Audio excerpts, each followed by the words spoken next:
During the winter months, many students may feel the need to hibernate.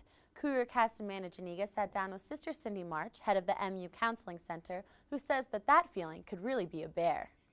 Depression knows no age or gender, and some students can feel sad too.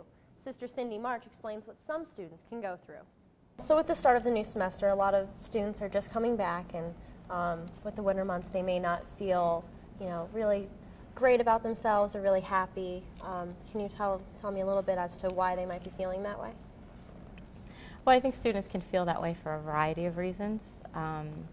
The first-year students, they'll come back and they've adjusted, most of them have adjusted after one semester, and then they go home and they're feeling really great about being home, or some of them, I should say, are feeling great about being home, and they've had a really good experience being there for a month, and then they come back and they find themselves maybe being a little bit homesick again, but because they've had that long month at home, and if they really connect well with their families, it's really difficult to leave again.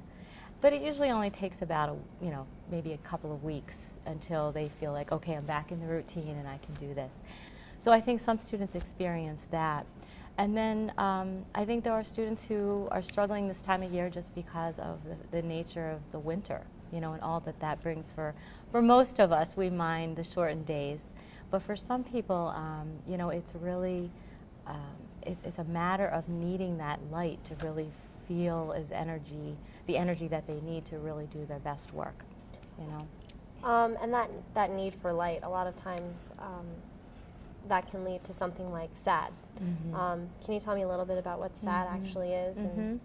Yeah, that is a significant concern, I think, especially for those of us who live in the northern hemispheres. SAD, it stands for Seasonal Affective Disorder, and it is a subtype of depression per se. It's one of the, there's some similar symptoms, with depression.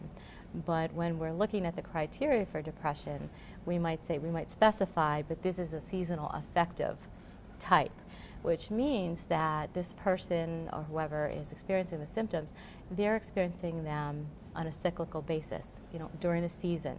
And for most people, it is winter time. So what are some of those symptoms mm-hmm. of SAD?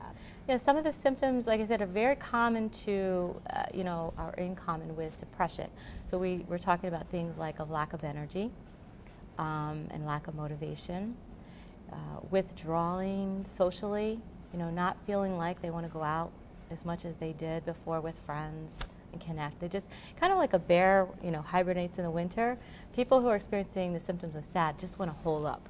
The difference between, though, depression and SAD would be that the person who is experiencing seasonal affective disorder or SAD, they're finding that, again, it's happening during those winter months. They have to track it to be actually diagnosed with this. They have to have tracked it for 2 consecutive years. What are some of the things that students may be able to do to help themselves if they are feeling that way? Okay. Well, they do need some support with that. On their own, any of us actually who experience those symptoms, one of the things that's really important is to exercise. And we don't feel like it, in the winter months, many of us don't, who are used to running outside or walking.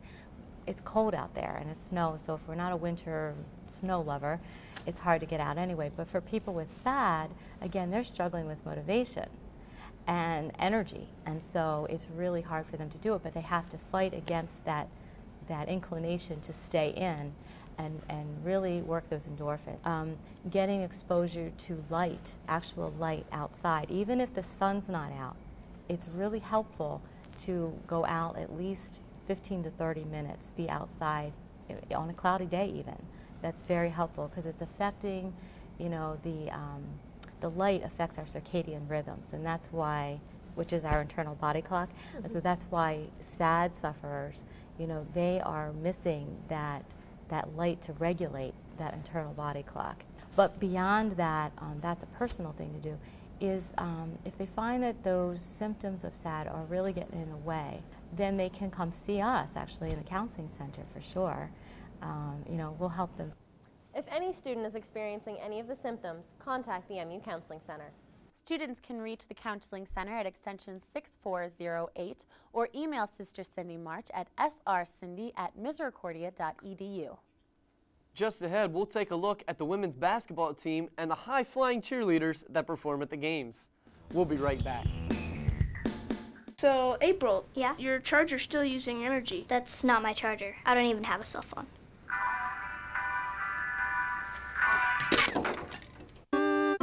Millions of kids are using their energy wisely. What's your excuse? Welcome back to Cougar Cast. Injuries and problems have led the women's basketball team to a rough season, with only 9 girls left that are able to play. Despite the hardships, one senior has marked a career milestone. Cougar Cast John Pruso has the story. Running, dribbling, shooting, and scoring. It's all in a day's work for a Misericordia basketball player. And for the women's team, Coach Tom Griffith says they're not off to a bad start. We're 8-8 right now. We've beaten some pretty good teams. We've also lost to some teams that we feel like we should have beaten. Despite some hardships due to loss of players, the team with a roster of only 9 has found ways to push forward. The NCAA allows us to bring in a couple of guys, actually, to practice once or twice a week, so we've been taking advantage of that rule. Coach Griffith says they owe a lot of success due to the hard work of all the players. One in particular, Lacey DeGraw, who just recently scored her 1,000th point. She has meant a lot to us. She's been a big part of a lot of victories. And for Misericordia women's basketball, we've been pretty successful the last several years. Although it's been a shaky year so far, Coach Griffith says they still have a positive outlook and aim to achieve their goals. Our goal every year is to first of all, make the conference playoffs. And people thought that, coming into a new conference that we would struggle. And we've actually done fairly well so far. The Misericordia University women's basketball team is out looking for their first MAC playoff berth in the new conference. Reporting for Cougar Cast, I'm John Pruso. While the women's basketball team brings their all to the court, the Cougar cheerleaders are giving all they've got on the sidelines. Even though the squad is mostly seen performing at the basketball games, they are also using their talents away from the sidelines. Along with fundraisers, community service, and hosting their own competition, the Cougar cheerleaders compete locally as well as nationally. Last year, the cheerleaders went to UCA Nationals at Disney and received 9th in the nation. Through the years, the cheerleaders owe much of their success to their coach, Tara Coletti, as senior captain Stephanie Yanko explains. Tara is a very good coach. She's been here since I was a freshman. She's been very helpful, very motivating.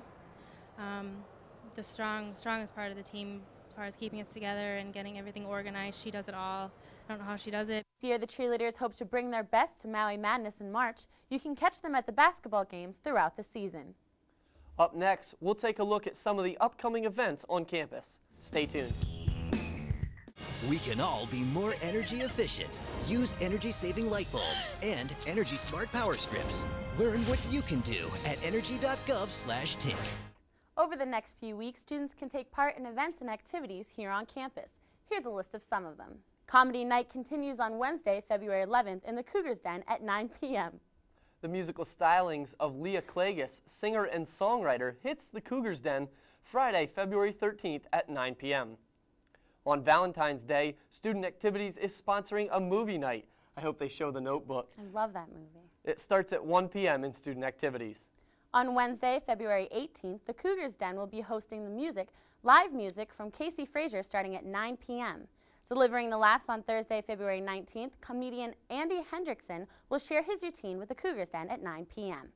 Students are invited to share their singing talent during karaoke at 8 p.m. in the Cougars Den on Friday, February 20th. Then, Saturday, February 21st, the Cougars Den will be hosting comedian Michele Buteau at 9 p.m. That's it for this edition of Cougar Cast. Be sure to catch our next edition after spring break. And remember, you could always catch it here on Cougar Cast.